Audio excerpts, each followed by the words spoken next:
there is no comparison for me to any other event that I go to. And honestly, I've used SISO as the model for how we want our events to work. We want our events to have the kind of interaction that happen at SISO. We want our events to be as professionally run, as casual and relaxed, to have as much information sharing between participants. And I think the best evidence of that is that the last two events we've done have been places where SISO is doing their events. So we're following a close track, but I use SISO as my benchmark. I love when big guys gobble up little guys. I'm a little guy. We love to be gobbled up. We're feeder fish for these big guys, so they can come out and gobble all they want.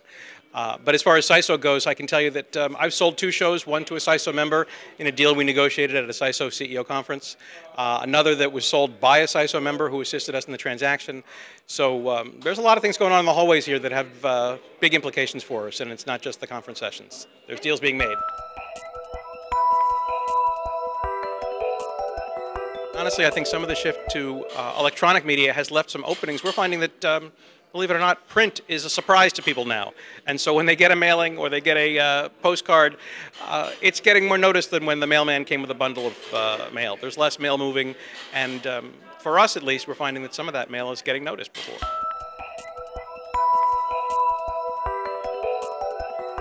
One of the SISO members actually helped us to set up a licensing deal for one of our brands in China.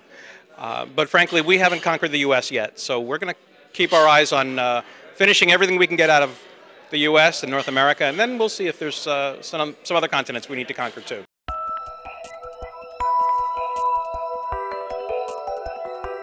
We've taken the best buyers in a particular market segment, brought them to meet vendors, and controlled the environment so that everyone is there talking to each other by prearranged appointments. It's kind of a speed dating setup. It's still live and it's still face-to-face, but no one has to bring a booth, no one has to roll up a carpet, and no one has to worry about shipping all kinds of things into a big exhibit hall.